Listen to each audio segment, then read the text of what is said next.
except for during Lent, during the weekdays, there's a special one.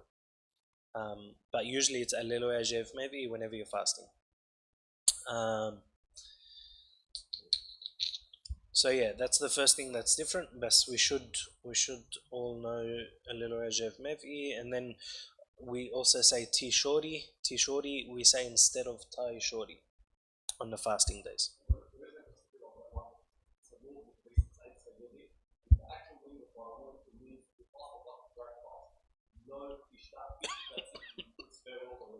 Yeah.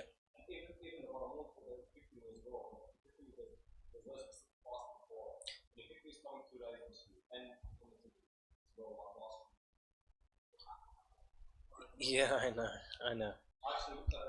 Tab, what we'll do is we'll just focus on one thing in the Baramon, and then because I want to get into Christmas, we're going to look at the hymn for the communion. So the Greek hymn is Esther Magi, but we're going to learn the Mediha because generally speaking, we don't have time to say both of them, so we end up just saying the Mediha.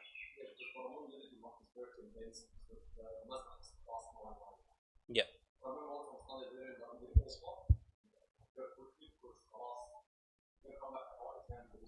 Yeah. So we're going to start off by saying Je fez maraot. It's a very unique tune. So this hymn is for communion. Um, Esther Magi, we could say I think after the proxies as well, but don't quote me on that. I'm not 100% sure. But this tune we most likely will say after during communion, and it's got a very unique tune. It's unlike any of the other tunes that we say. So usually in the Coptic tunes we have four sections to each verse. So we'll have like, say, take doxologies for example. That's the first part. Second part. Third part. Stofim of Eregon. Fourth part. So like the verse is always structured in like 4 sentences or something. This one is structured in 5, and it's got a very nice tune to it. So I'll say it. I'll say the first part. You'll know the words. Jefez Manaot and Jeviot Nemipchidi. You know the words. Alright? So I'll say it once. Jefez Maroot and Jefiot Nemeshirinem Biebnevma Eth Oeb. Have you both heard it? Yeah.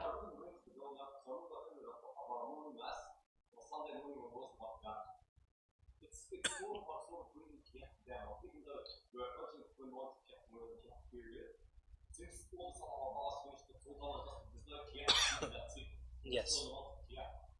Yes, so we're in the Baramon, so preparation for the feast. So we stop doing Kiahk.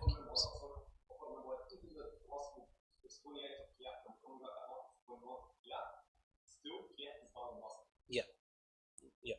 I'll say the first half again. We're just gonna do it once or twice together, and then we'll move on to something else. Okay. So I'll say it again.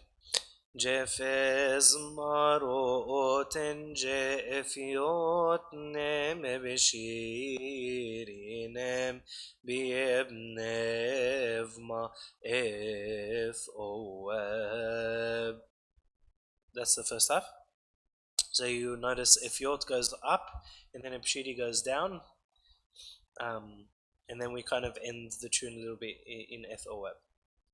Jefez maroten jefiot nem beshiri nem biebnevma eth oeb tietereia seji kevol ten ostemos tenti ones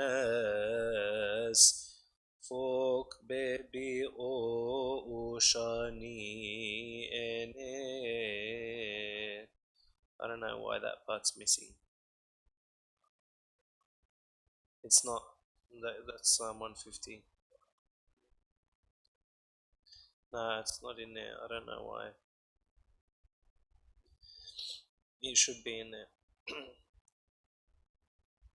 So they added obviously a sentence to the normal Jefes Marot because the tune is 5 sentences, 5 stanzas. Huh?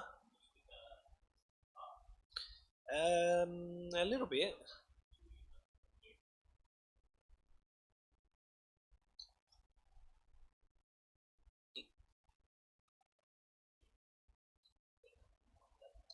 Because we're ending it there. Yeah, yeah, yeah. I'll say it again. We'll raise the pitch a little bit as well because it goes very deep. جفز ماروتن جاویوت نم بشیرینم بیبنف ما اف اواب تیتریس جی کفول تن اوشتموس تنتي أونس فوق بيبي أوشاني إني. It's really annoying me that that's not written. Hello, how are you?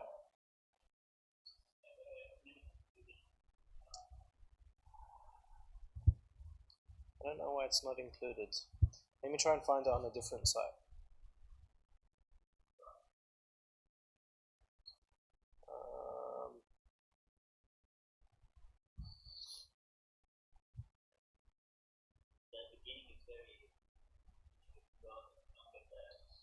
If you don't get that little trick in Efiot. Yeah. Yeah. It took me a while to get it as well.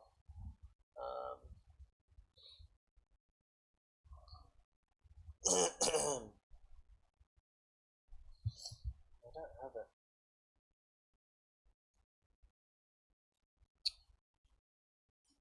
But maybe sorry, I'm just trying to find.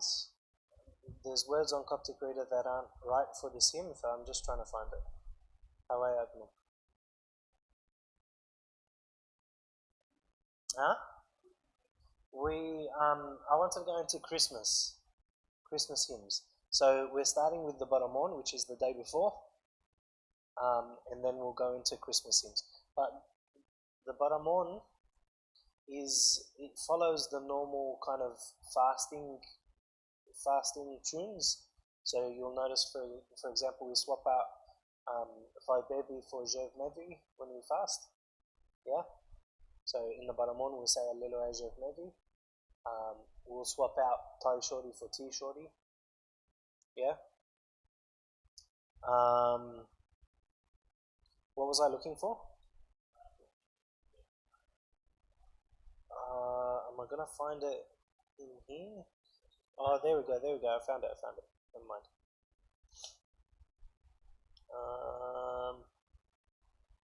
Oh, let's try this one.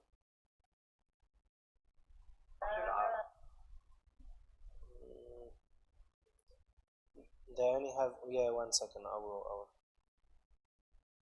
They don't have the Jefes Maraot. Yeah.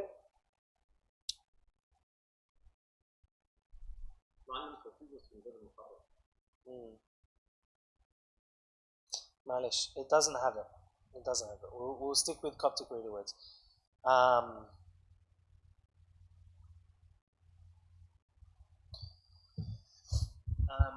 This one might be a little bit tricky. Don't know how to read the Coptic, right? Okay.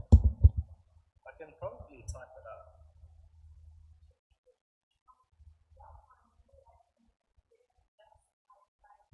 You pick it up? Okay.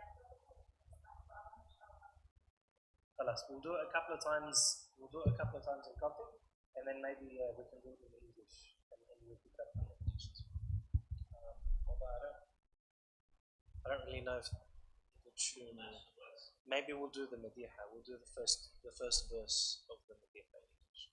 All right. Have you heard this hymn before? The Baramon Communion hymn. Yeah. So I'm just gonna say it a couple of times, just the Jefez Manaot, so we can get the tune set in our minds. Okay. Let's try and say it again. 1, 2, 3. Jefez maroten jefiot nemeveshiri nempi ebne ma'eth oab. Let's cut it in half. So we'll stop there. Again, 1, 2, 3. Jefez maroten jefiot neme beshi irinem biepnev ma'e es oeb. Let's go like this.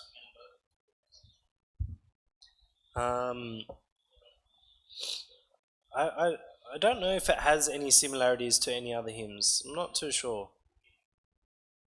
Maybe a little bit, but it is very unique as well.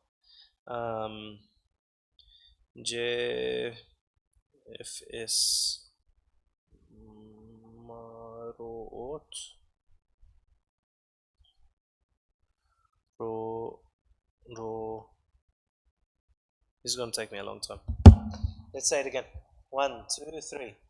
Jefez maroten jefiot neme beshiri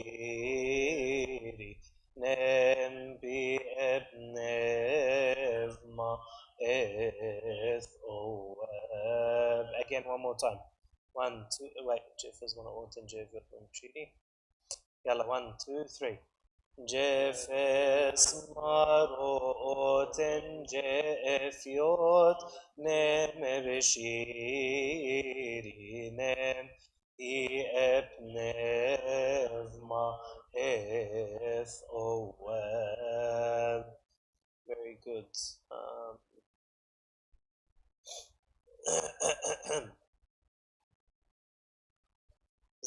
That's not big, is it? F-O-Web. F-O-Web, that's right. It's probably very small, isn't it? It is very small. Alright. One more time. 1, 2, 3. Jef es marot. Fiot is high. Irinem bi ebne evma F-O-L. Hey, Yusuf, how are you? T et reyes. T et reyes. S-G. Evol. Oops. Evol. N-O. Osh.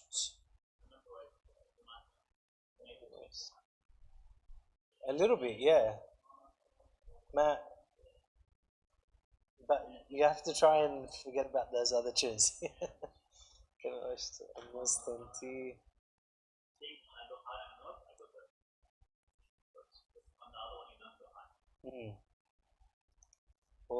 Ones,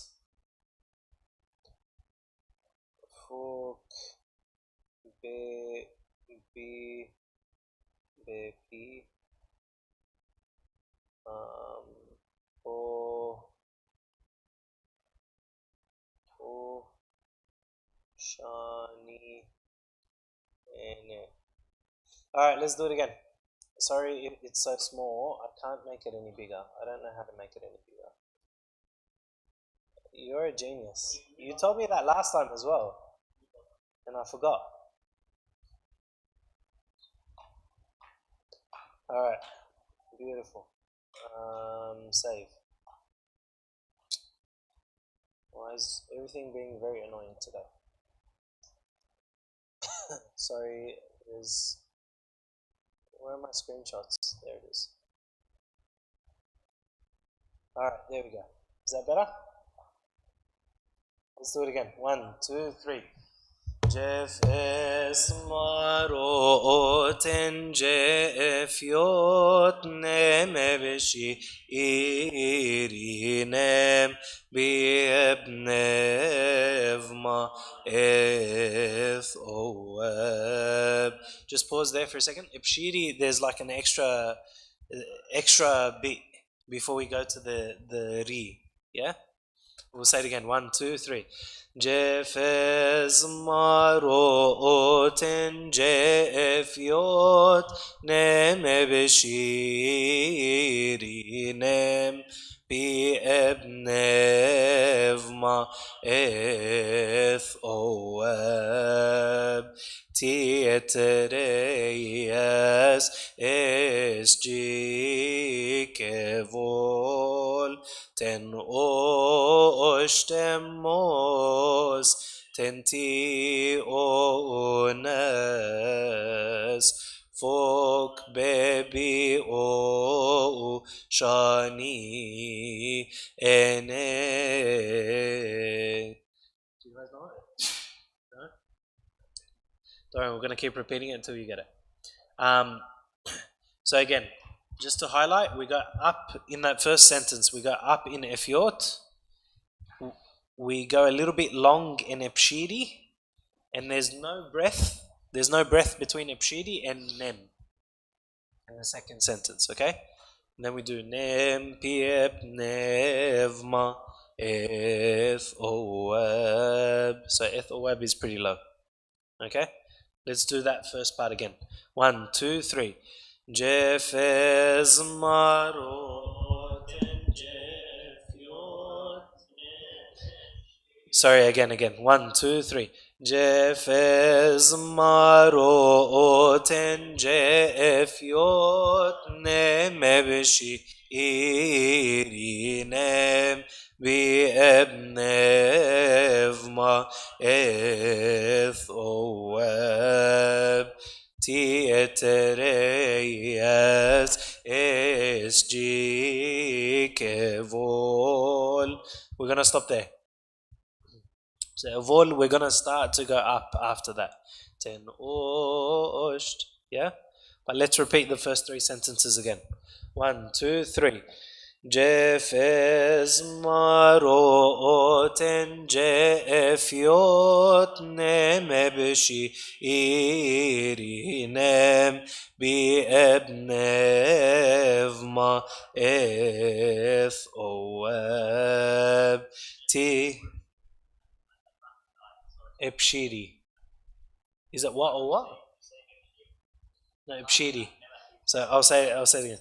Jefes maroten jefiot neme beshirinem. You just kind of quickly sneak it in there, okay? Shirinem pi ebnevma eth oeb. And then tietereyes esjikevol. Ten oshtem. Okay, first 3 lines. Let's go. 1, 2, 3. Jefes maroten jefiot neme beshirinem biebnevma eth oeb tietereyes ikevol ten oštemos tenti ones. Sorry, we added an extra line. Sorry. Again, first 3 lines. 1, 2, 3.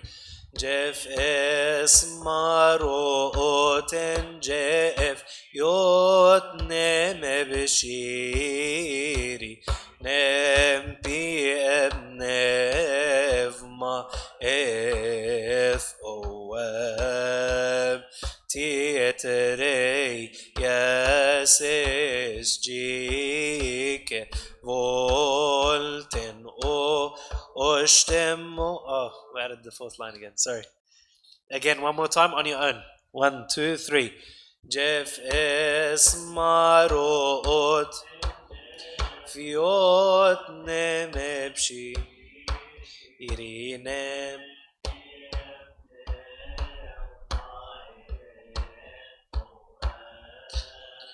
ti etereyes jikevol. Very good. Okay. We should all know the words, but quick test. What does epshiri mean? Sun. Very good. Efiot. All right, Mina's winning this competition. Is anyone else gonna say a? What's eth or wab mean? Very good. Mina, you gonna answer all of them?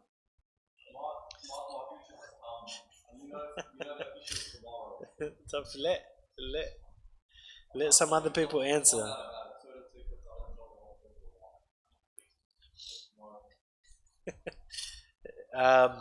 What does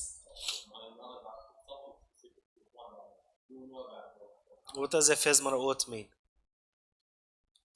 Yes. What's your question?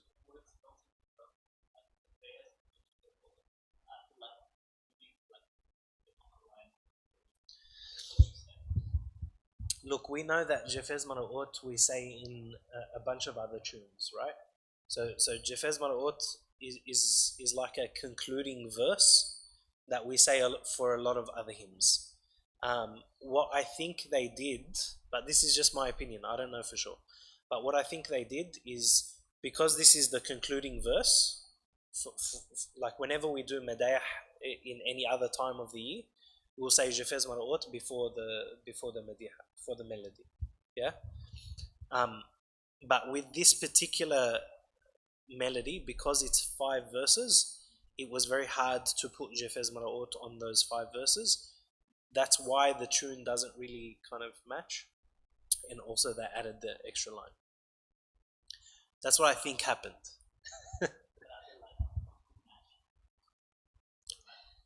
Maybe, but that's the way it was recorded, so that's the way I think most people have learned it.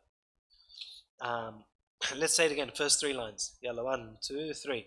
Jeff es maroten Jeff yot nemem shirinem pi ebnev ma eth oab tietereyes es jikevol. Very good. Ten oштemos tenti o nes fok bebi o shani ene. So those 2 last lines, it sounds like the tune is repeating, except for the very end. Yep.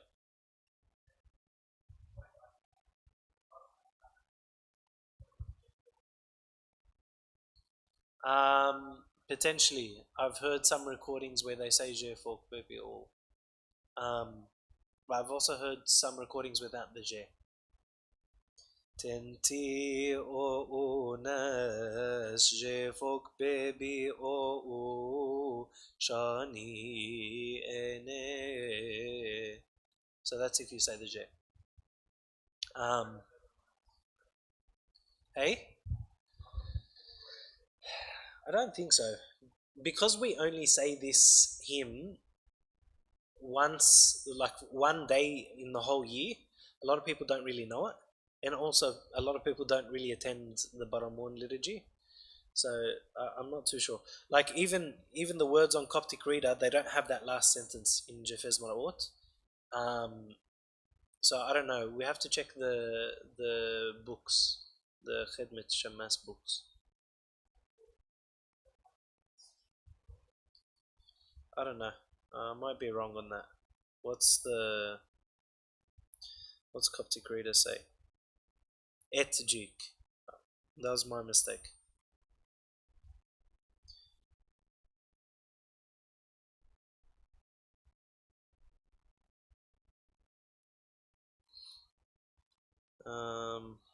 Yes. No, you're not. You're not sorry. What's your question?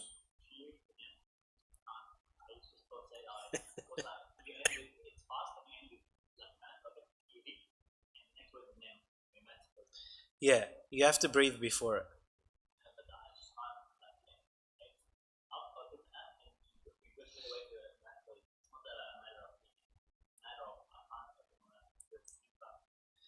Uh, yeah.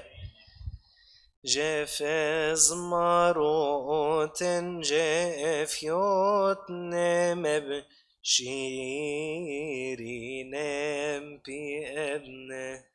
Yeah, but you have to breathe before you go into E. Ebshirinem bi ebn. Yeah, yeah. Let's say it again. And we'll add the fourth line as well. Why not? Yalla, 1, 2, 3. جفز ماروت جفيوت نمم إيرينم بيبن إف ماي إف أواب تيترياس جيك إفولتن أو Mostenti onas. You can say jefok. Jefok baby o shani ene. Do you know what je means? It's like a conjunction. Yeah, yeah. So when we say je efes maraot, we're saying for blessed is the Father and the Son. You could also say Efes Maraot, blessed is the Father and the Son. So the word Je, sometimes we say it, sometimes we don't. I don't know which one's more correct, unfortunately. But let's do it without for now. Okay? Yalla, 1, 2, 3.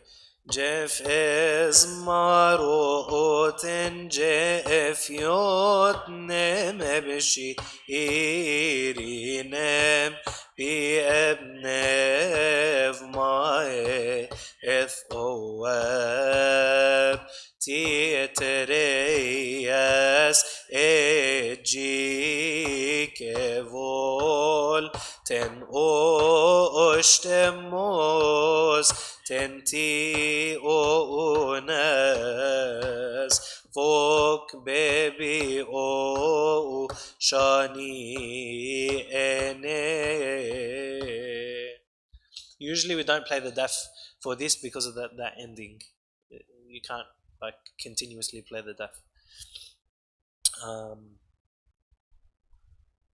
All right, let's say it again.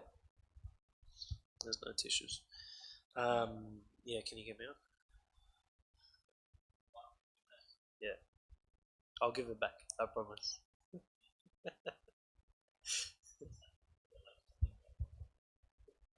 Fish. A better tissue? No, no, no. Oh, no, I'll take the rough one actually. I'll take the rough one. I just want one. I just want one. So I like it. Let's do it again. 1, 2, 3. Jeff es maroten Jeff yot neme beshirinem.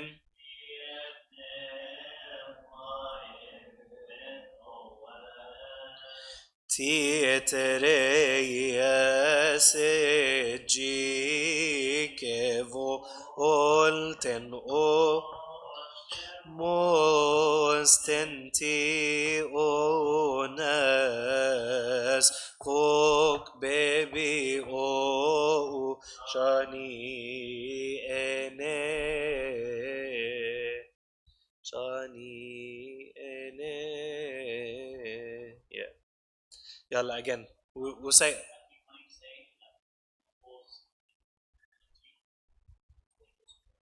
Yeah. Um. Today. No, wait. ثواب تتريس اجيك فول yeah اجيك فول تنقش يلا again 1 2 3 جف اسماروت جف يوت نمبش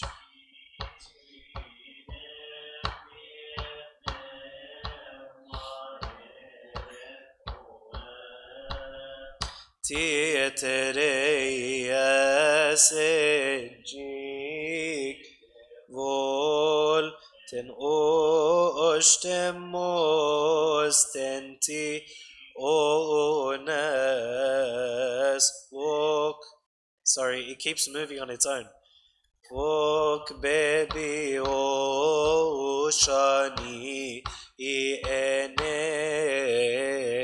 do we know what folk baby oshani ene means? Well, we know P or U is glory, right? Shani ene is forever. So what does folk baby mean? Huh? To you is the glory forever. Yeah? So if we say Je folk baby or U, we're saying for to you is the glory forever. Amen. Oh, we don't say Amen. The last sentence. I'll do it from the sentence before. Ten oштemos tenti onas folk baby o shani ene. Yeah, it's a bit funny, but yeah, for to you is the glory forever. Yalla, let's say it again. We'll say it together 3 times in a row. Alright? From the start. 1, 2, 3. Jefes. I started that wrong, sorry. 1, 2, 3. Jefes maroten jef yot neme beshiri nem biebne evma ethoab تيتريس اجيكفو قلتن اوشت اونا as folk baby oshani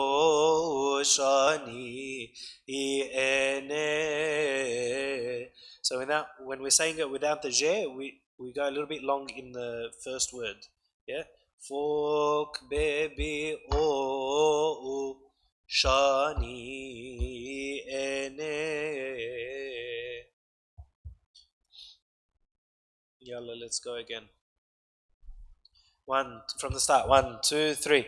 Jefes maroten jef yot nemevishi irinem pi ebnevma eth oab tietereyes ejike vol ten oштemos tenti ona as folk baby o shani ene. Very good. What we'll do is we'll look at some of the verses as well. So it's the same tune, right? So I start this song with words peacefully about the pride and brightness of humanity. I place my cares permanently upon Virgin Mary, who helps quickly. I reveal and speak my mind openly. So you'll notice it's very wordy. The reason why is because it's a poem that was written in Arabic. Yeah, same tune. Yeah, yeah. So in Arabic it flows a little bit better, but in English it's a little bit wordy. Um, but yeah, it's the same tune. Okay. So once you learn that tune, you basically say the whole melody in the same way. But the words of the melody are very nice. I will just point out. Um, Again, this melody is usually what we sing in communion, but it takes after the tune of the hymn Esther Magi, which is yes, it's about the Magi, yeah. So the three wise men. So this is the hymn Esther Magi, okay? Um, but typically, what we do is we say the melody because everyone likes the Mediha. Yeah. Um, all right, we're gonna say Jeffez one more time. I know it's been a little bit boring, but I just want to make sure that you guys got it, and then we'll move on to something else. Okay?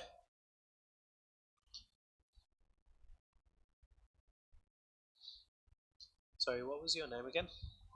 Carla. How are you finding it? Yeah, we went a little bit quick on this one, but yeah, if you listen to it over and over again, that's how you pick it up. Yeah, shani ene. Yeah, so folk baby o shani ene. So the tune is kind of stopping. Yeah.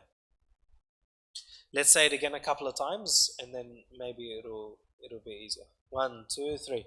Jefes maro oten jefiot neme beshiri nem pieb nev maeth eth oab tietere yaset jikevol ten oштemos ten ti ona as fok baby o shani ene shani ene. Again, one, two, three. Jefes maro oten jefiot nenevishi irinem pi ebnev tietereiaset jikevol ten oштemos ten ti onas vok bebi o shani ene. It's very annoying because it's not moving. Anyway, all right, all right. So that's the Baramon. If you guys have any other questions about the Baramon, um, just bring them next to the next lessons, and maybe we can focus on something else. I also skipped the Epraxis response, so there's a special Epraxis response for the Baramon. Yeah, maybe we'll do that next week. No, no, it's the same tune. Yeah, yeah. Um, so what we're going to do now is go into Christmas.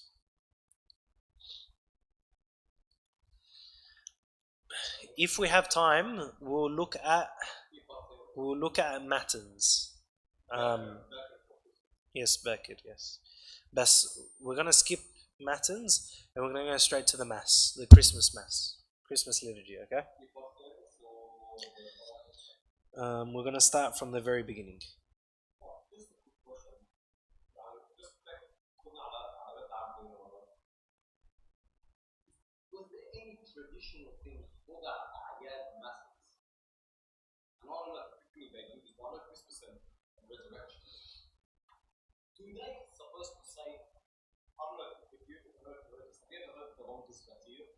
Yes.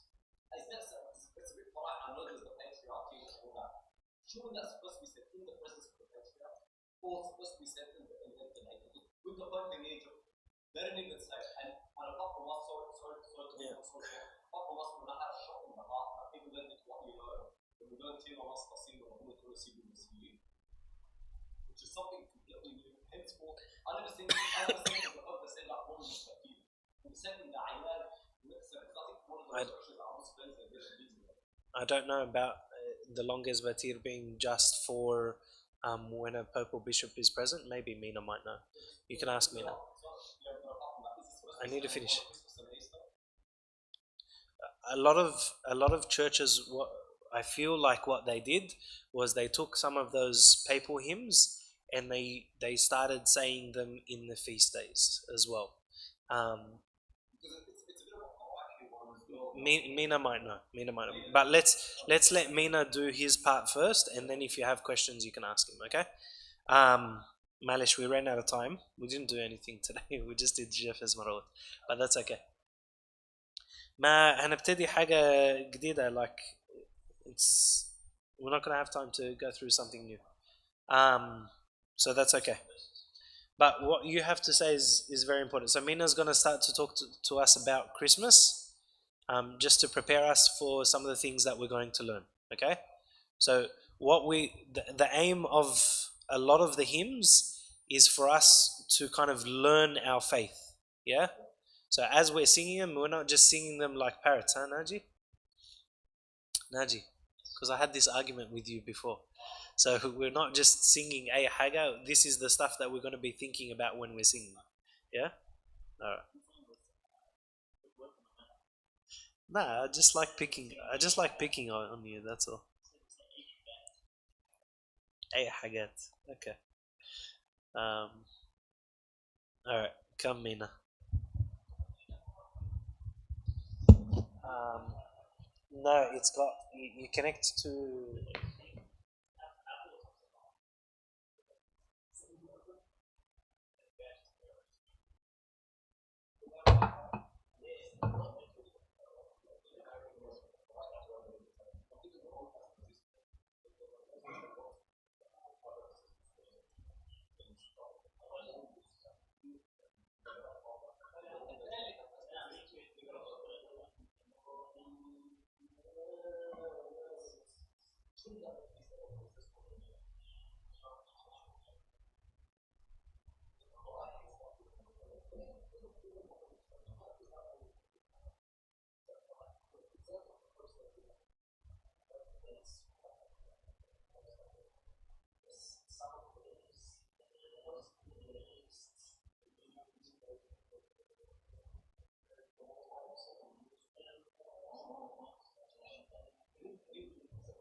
I don't think so. On my phone it works. Oh, there we go.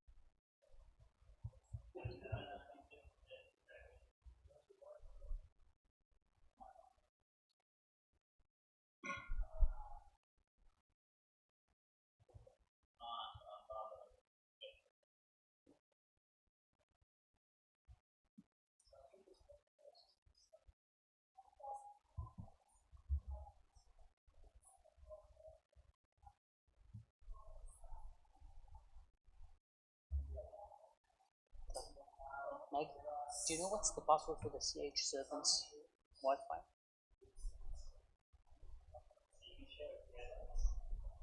I have it on my phone, but I don't think I can share it. How do I do that? Yeah.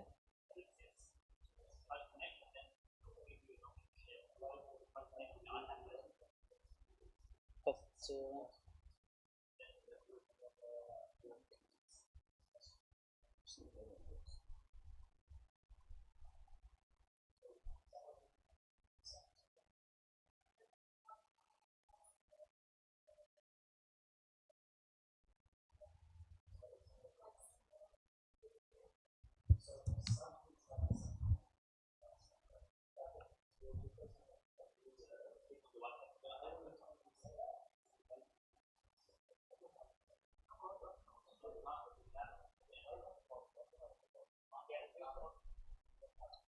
CH servants.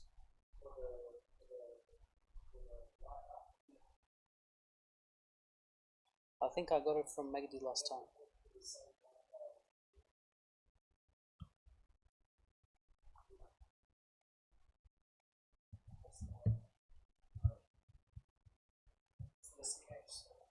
Okay. Yes.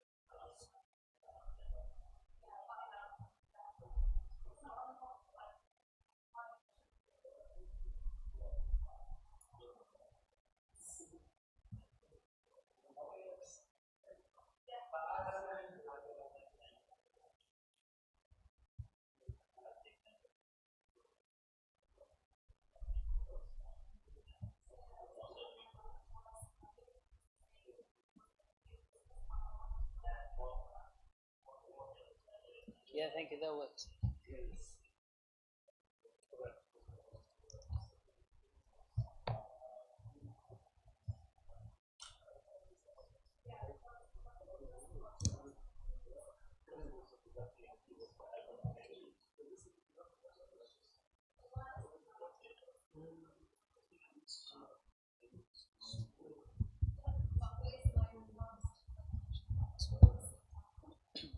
Do you actually need this? Okay. Should you start? Okay. All right. So I'll share a little bit about the feast itself. So Christmas, right? Nativity. And we'll talk about the whole 25th of December, 7th of January thing. And we'll talk about a few hymns as well towards the end. So the interesting thing about Nativity is that in order to kind of understand what's happening, you have to actually go to Epiphany first. Because in Egypt, people started celebrating Epiphany before they started celebrating Christmas. Okay, so if you were to go to 2nd century Egypt, no one cares about nativity. Like, yeah, why would we celebrate that, right? They celebrate Epiphany. Okay, and we know this from Clement of Alexandria. So he tells us that these people called, so they are the followers of Basilides. They hold the day of Christ's baptism as a festival, and they spend the night before in readings. Some say it is the 15th day of the month of Tuba, and some that it was the 11th of Tuba. So if you know the calendar now, we celebrate Epiphany on the 11th of Tuba, right? This is a fixed date. So every year, same date. And so one of these two dates kind of won out, and so currently we stuck to the 11th of Tuba, right? Up until the 5th century, even in Egypt, you see these canons, for example, that mention all of the list of the feasts that people should observe. And interestingly, again, you don't see any mention of Christmas here. It says, do not neglect to keep these 3 feasts yearly: Pascha, Pentecost, and Epiphany, which is the 11th day of Tuba. So in 5th century Egypt, people are celebrating only these 3 feasts. Right? Why Epiphany? Of course, because this is the point when Christ begins his mission. Right? So we don't really see a lot from the Gospels regarding this early period of Christ's life, from his birth to Epiphany, but things kind of start really happening once he's baptized and once he begins his ministry. So that's really why people saw Epiphany as a big deal, right? So why did they pick this particular day, the 6th of January or the 11th of October, to celebrate Epiphany? And the reason actually has to do with just the seasons. So back then, people were a lot more in tune with stars in the sky, the movements of the earth around the sun, the seasons, and so on. Compare that to today, because all of us, even if we're standing outside, we kind of look like this on our phones, right? No one really looks up anymore. We find that hard to kind of connect to. But back then, they were really good at this kind of thing. And this is all ancient civilizations, really, not just the Christians. But you'll see, for example, ancient Egyptian temples that are built so that on a particular day, the first day of spring, the sun will come straight right into the temple, right? Things like that. So they really knew how these, of course we know all of that now, but they put it to use. Like they organized their buildings even to kind of coordinate with these seasons and so on. And so this 6th of January date was winter solstice. What happens in winter solstice?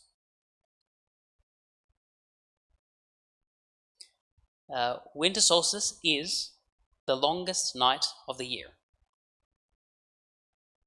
Okay, so that's the point when, so you know how the night keeps getting longer and longer and longer, and then at winter solstice, that trajectory stops, and then the night again becomes shorter and shorter and shorter, and the day becomes longer and longer and longer. Yeah, Mark. Yes, that's actually a good point, because when we talk about winter solstice here, 6th of January, this is northern hemisphere. So here in Australia, everything's upside down. Yeah. And we have some evidence actually that people were having festivals in that night. Okay, so naturally, when you have a society of people that are very much attuned to their surroundings and nature, they celebrate their feasts, Christian or otherwise, on these dates. Okay, so this winter solstice was some kind of festival day for just everybody.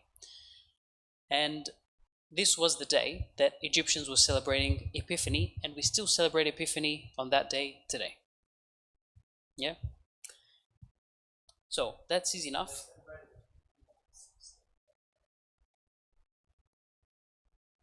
No, so the 6th of January is the 11th of October. Yes. Now it's not, yes. Yeah, we'll get into that, yes. But yeah, and you can forget about January now, but just think 11th of October. So this 11th of October was the winter solstice. Yeah. Now, we have an interesting comment by Saint John Cassian, who tells us how the Egyptians celebrated both Epiphany and Nativity on the same day. So he says, in the Egyptian region, Epiphany is that day which the priests of the area claim is the day of the Lord's baptism and of his birth. And this is why these two events are not, as in the West, celebrated on two solemn occasions, but as one feast day.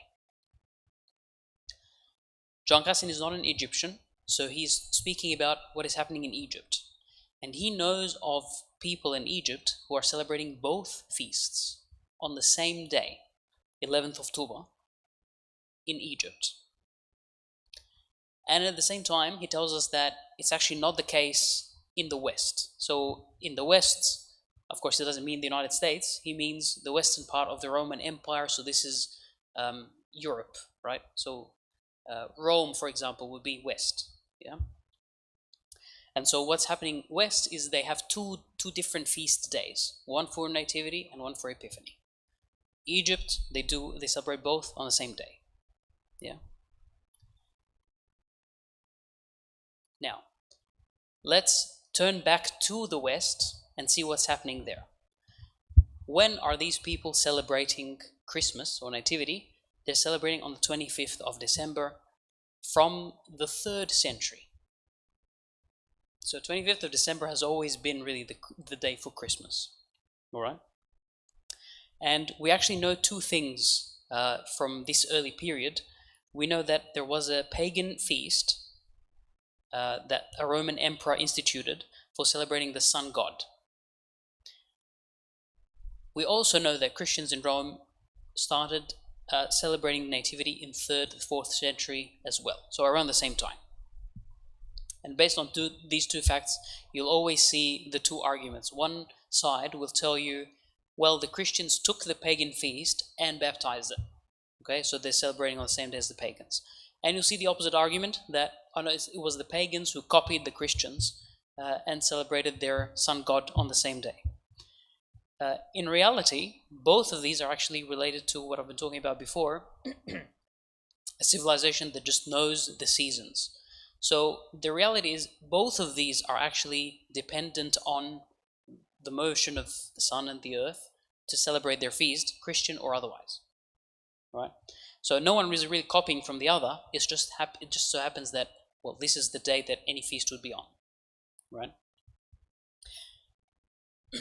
Now, have a look at what Augustine, of course, Augustine is in Rome. So look at what Augustine is telling us about why this date is picked for Nativity. Hence, it is that he was born on the day which is the shortest in our earthly reckoning, and from which subsequent days begin to increase in length. He therefore who bent low and lifted us up chose the shortest day, yet the one in which light begins to increase. What's he talking about?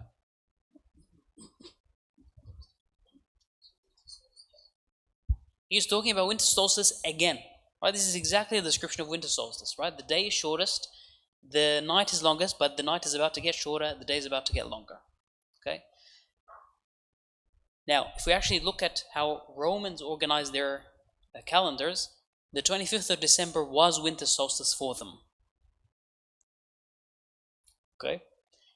So the Egyptians are celebrating Epiphany and later Epiphany and Christmas on both 11th of October. Why? Because 11th of October is their winter solstice.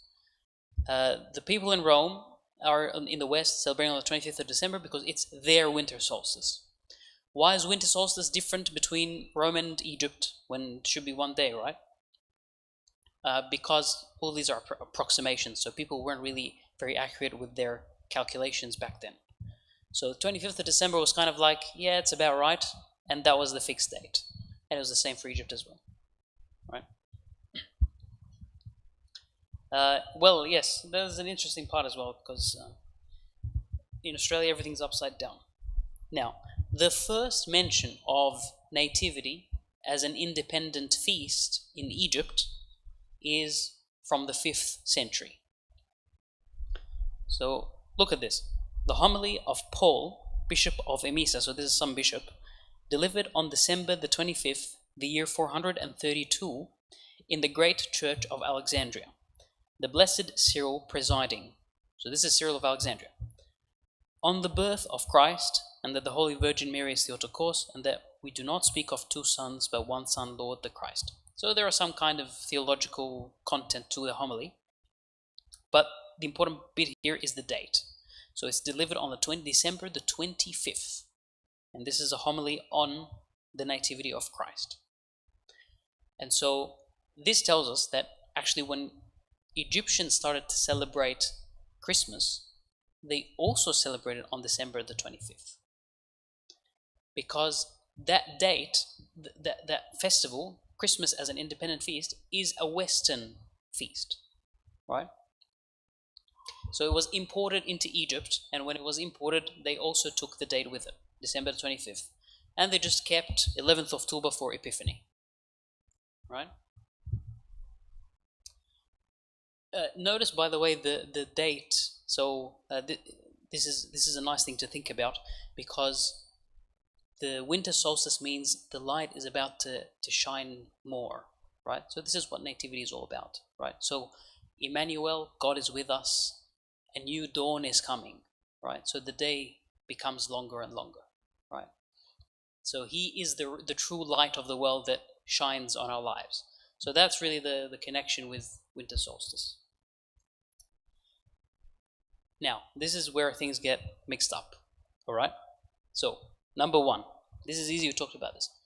The Egyptians adopted the Western feast of Christmas on the 25th of December, and they would celebrate on the 25th of December. That 25th of December actually coincided with the 29th of Kiahk back then. Okay, so this is what you were mentioning before about how the days are different now, right? But back then, the 29th of Kiahk actually coincided with the 25th of December. And by the way, this is why we still celebrate Nativity. We don't actually celebrate on the 29th of Kiahk, because when it's a leap year, you'll notice that we actually celebrate on the 28th of Kiahk. Okay, why? Because the 29th of Kiahk is not the original date, so to speak, right? The original date is the 25th of December on the Julian calendar, right? So that.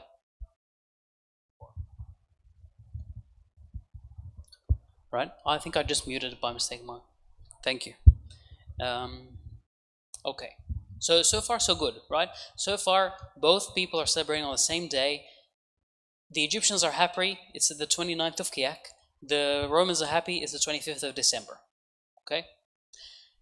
Now, in the 16th century, there comes Pope Gregory and the Gregorian calendar. Is this taught in schools here, by the way? Like how they did that, why they did that? Okay.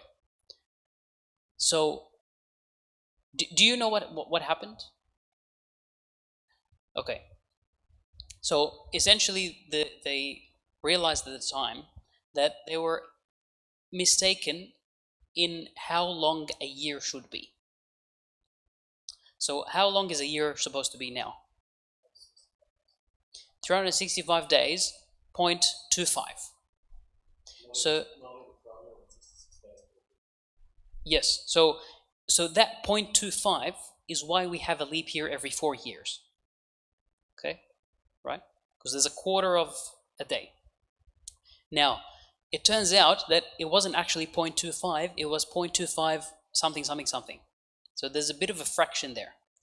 And that fraction, when it keeps accumulating, it actually matters a lot. So your calendar essentially drifts from the solar phenomena you're trying to measure. And so what they realized at the time of Pope Gregory was that we're actually behind. Like just imagine a running track, and you have two runners, and they're not running at the same speed. They're running almost at the exact same speed, but one is a bit slower than the other. At first, it's not going to really look like anything. But as they keep turning, and as time keeps going, they will drift apart. Right? So that's what happened here. You have the calendar, and the calendar is supposed to be in lockstep with how the Earth revolves around the sun, and it was out of sync. So the goal was to bring it back to sync.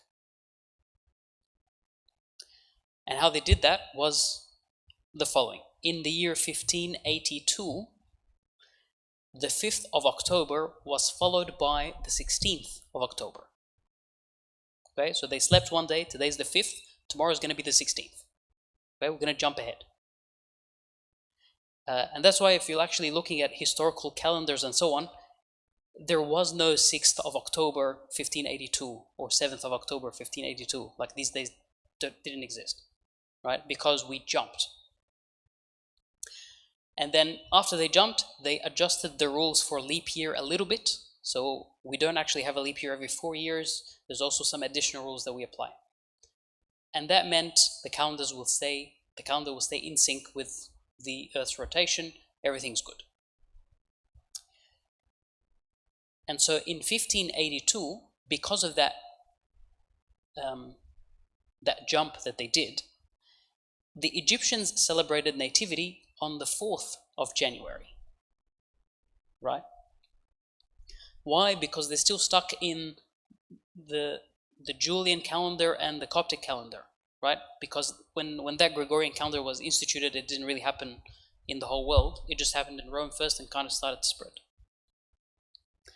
Egypt at the time was not using the Gregorian or Julian calendar. Actually, they were just using the Coptic calendar, right?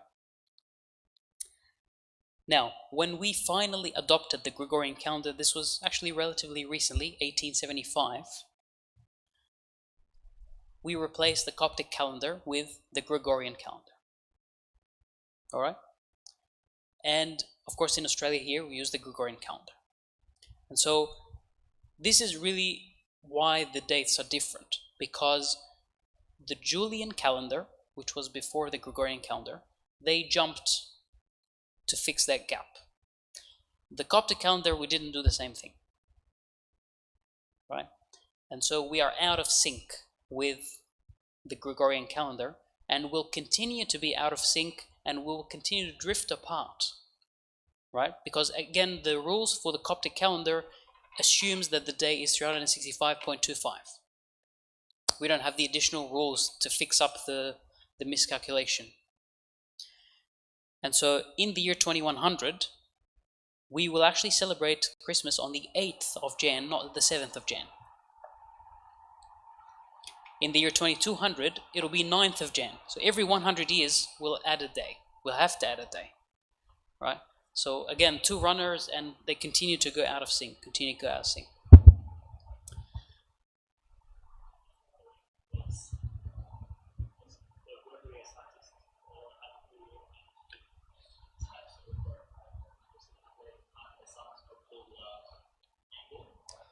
So, but during that time, their astronomy was a lot more advanced than anywhere else in the world.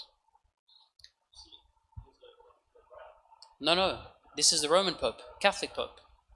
Yeah. Like, this is why we didn't adopt the Gregorian calendar immediately, right? Because this is happening in Rome.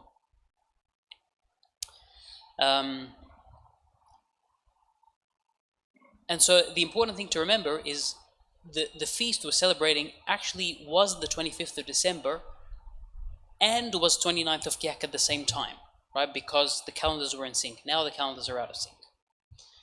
And so the issue is actually we need to fix the Coptic calendar just like they fixed the Julian calendar. And you do that in just the same way. So on a particular date in the Coptic calendar, we will have some kind of agreement like they did. Okay, today is, say, the 1st of Baramhat. Tomorrow is going to be the 15th of Baramhat. Whatever it is. That's it. We don't need to do anything else. And everything will fall into place. So it's just a one-time thing and magic, right? When we do that, you'll find that the 29th of Kiahk is once again falling on the 25th of December, and we will be both celebrating on the same date again. No, because the 25th of December is kind of an approximate winter solstice. So it's been kind of locked in because of its tradition, but real winter solstice is a bit later. What is it? Is it 28th, maybe? Something like that? Yeah.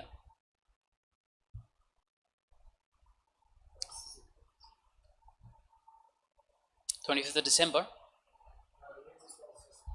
Oh, yes. Northern Hemisphere. Yeah, Northern Hemisphere. Yeah, not here in Australia.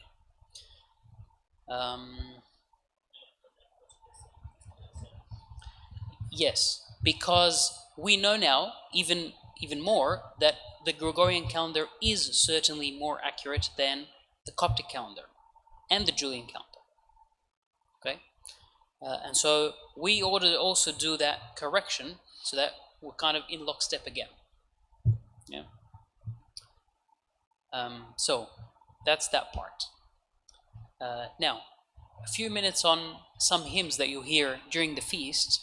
You hear in a lot of the hymns Joseph and Salome, right? So Joseph's obviously exactly, yes, thank you, Mina. So why do we mention Joseph? It's kind of obvious, right? Because he's one of the figures in the Holy Family story and the travel to Egypt and so on. And so is Salome actually. So exactly. So that story is not in our Gospels, but it's in the Gospel of James, right? A gospel called the Gospel of James. And according to that Gospel, Salome was actually the midwife to the Virgin Mary as she's giving birth to Christ, and that's why she was the one who witnessed the virginity and so on. The Gospel of James was actually very popular. It's kind of a second century document that was circulating a lot in Egypt and elsewhere, and there are actually Coptic translations of it. So Egyptians really liked it, and they kind of circulated it and translated and so on. It purports to be by the same person, but it probably is not. So probably somebody's trying to write in somebody else's name. And that's why we kind of so it's not a canonical book, but at the same time, many traditions that we actually know and just accepted are actually from that book, including, for example, this Salome tradition. And it's never been a problem really with our church to, like, if there's something like the Gospel of James, if nothing in it concerns the doctrine or something, these kinds of traditions come in all the time in the mind of the church. So something like this story of Salome became part of our tradition, and you can usually see her in icons of nativity, and you might see her in icons of the Holy Family going to Egypt. So you'll find just a woman with them. That's Salome.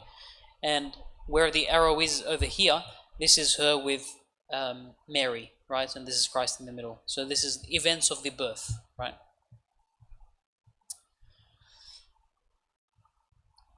We say a Greek hymn in the feast, on the feast day, I Parthenos, right? Does everyone know what I'm talking about? I Parthenos. Perfect. Yes, that's the one. So when do we say Mina? When do we say it? We say it before, after the book of Acts. Yes, And perfect. Before we say up in choice, which Yes. is like the introduction to the Lord of yours. Yeah, exactly. Perfect. So you'll see here the translation. It's a beautiful hymn, and it's by this saint Romanos the Melodist. Who's have you heard of this name before? Romanos the Melodist. Yes, I heard about him. He's got a book as well. Saint Romanos the Melodist. He's got one of the big yes. So he's a very famous composer. I think he lived in the 7th century, if I remember correctly. And we only actually sing the first verse of I Parthenos. So this is a very long poem of 25 verses, about the same size as the first one. So it's quite long. We only say the first one. And that hymn was actually brought into the Coptic tradition around the 19th century with a pope of ours, Cyril IV. So he brought this hymn in along with a bunch of others like Tolitho and Tonsina and Tinanastasin. So kind of a group of hymns that he kind of got from the Greek church into the Coptic tradition. And it's still sung in Greek today, of course, so there's no Coptic translation for it. If you listen to the Greek chant of it, it's quite similar to our hymn. And that's why its music is actually a bit different to, let's say, Up in Choice or something else, right? It's got its own kind of character. And usually with Greek hymns, it's either things that we got quite recently, something like 19th century, or things that are really, really old, that they've just been around when Egypt was Greek speaking. And the other example of this is Astir Magis. So Astir Magis is Actually not said in Christmas, we say it in Baramun, but it's actually a hymn for nativity. So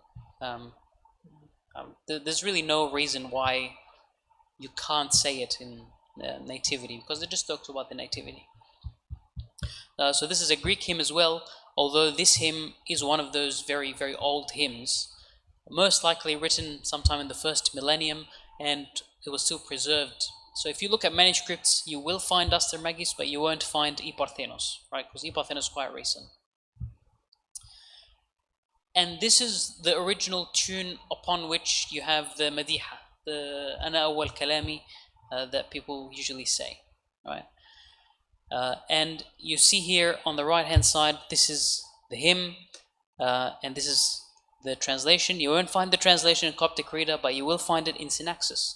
So if you haven't downloaded Synaxis yet, you should download it and improve your life, right? You can actually read the translation. It's really beautiful.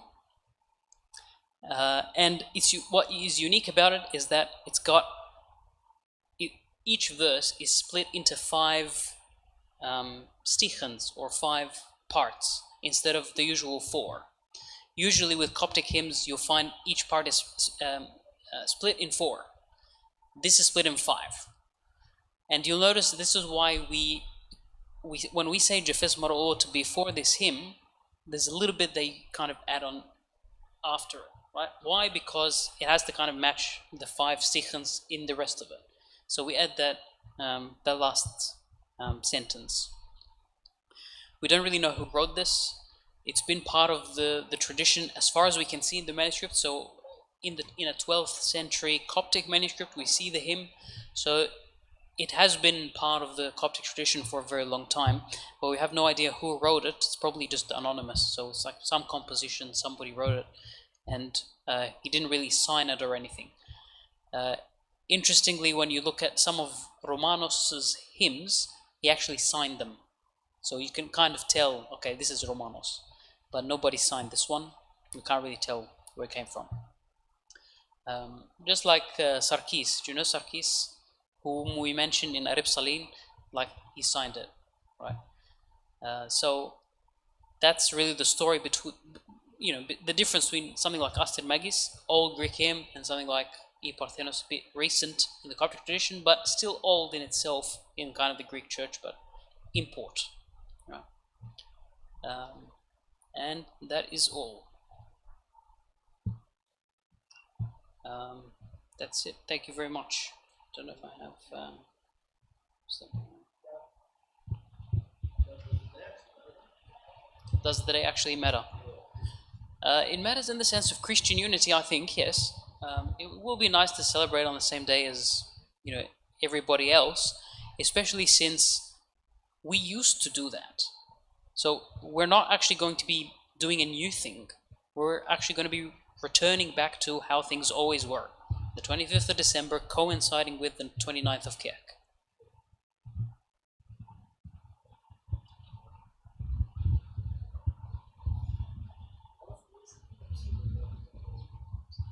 I'm not sure. I can't tell. There's no written document that says this is why we're doing this. Maybe he simply wanted, so some sources say he just wanted to kind of draw bridges between us and the Eastern Orthodox. I don't know if that's true. I can't verify it. Some sources say maybe he saw that we have a gap in our hymns and he wanted to kind of bring some new life into it. Maybe as well, but I don't know. There's also another one for Epiphany, by the way, which is really nice. In Yordani. Very rare that I haven't heard it before. There's one recording of it, and it actually does fill a gap, because right now for Epiphany we don't really have anything. We have Oran and Shoshu, which is for John the Baptist, not really for Epiphany. But in Yordani is nice because it's Epiphany hymn. Yeah, I can. Yeah, I can send it. Yeah. It's really nice, and it's short as well, which I like. It's 2 minutes or something. I'll send it.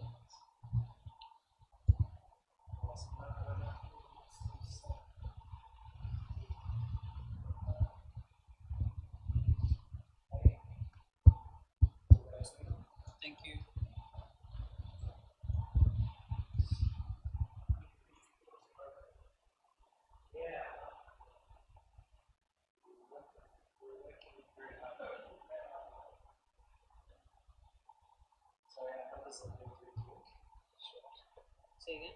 No, no, no. No. It's like half the body. There's like a couple of there's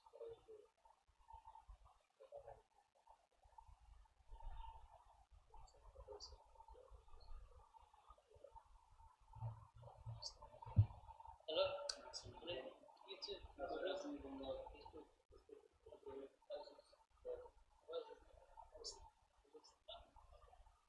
was reading professions. Yeah, it's so good. I love it. I have the audio book, which is a little bit dramatic. Yeah, I like that. Oh, I actually started with the audio. Yeah. I had the book at home and I'm like, wow, I'd like to read 45 minutes, so I listened to it. I had nice. Hopefully, I will listen to it.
See you next week.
Saya. I was working from the beach. There you go. Working. Really.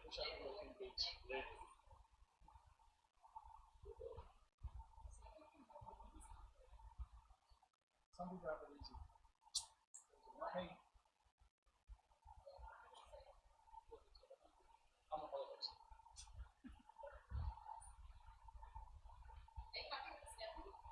Yes, very happy.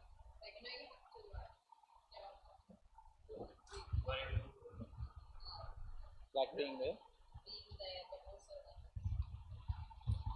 So by sometime we park to rock up, when we take a rock up, otherwise the park's going to get full. And we have to think, do you want to do a barbecue there, do you want to just get food up?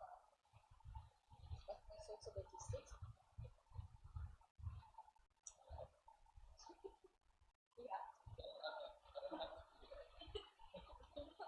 I might think about By the way, I feel like I'm working from home for you. Like I'm at work doing this work. Yeah, my hours at work are way more service than the school. Me too. I'm like, bro, oh my god, I'm doing this for your kids. Just give me money at the same time. Don't let me lose my job for this. Really? Yeah. That's so cool. I don't know, I feel like I barely, I feel like I barely did any work. Like I did, but everything just works out. Bro, it's actually Service at work. it's been insane how well things have So been. at work.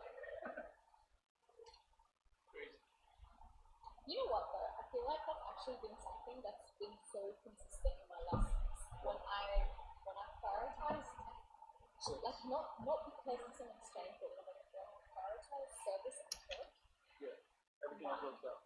everything else doesn't just work out. Like it just goes beyond even my expectations. Yeah, it's so true. Like it's just insane. That's something. But the moment I'm like, oh, I need to prioritize this work thing over this church thing, that it goes too. That's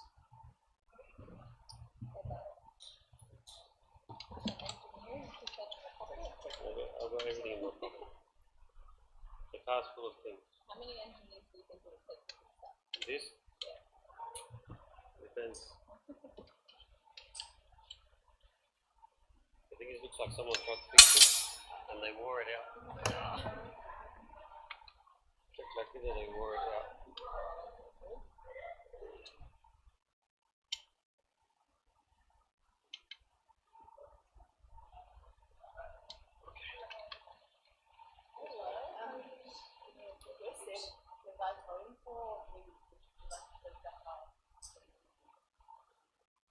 I don't depend on that.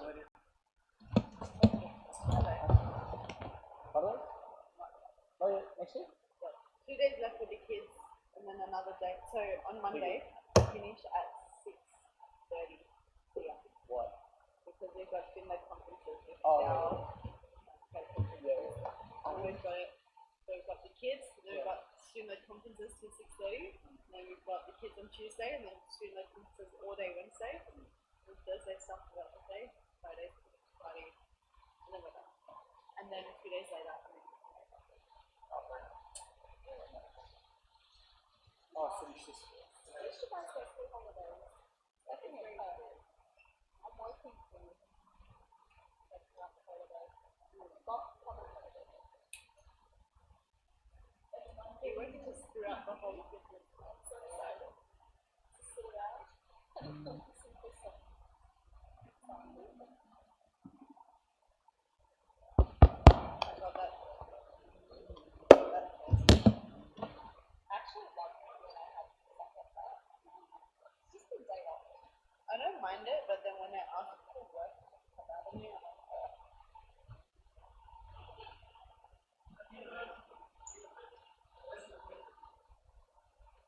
any gym recommendations? This is restaurant.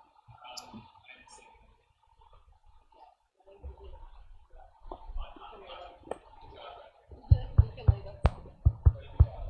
Any hymn with the word praise in it. Yeah. If it has the word praise. We can say that at the end. If Sam comes, we can leave it.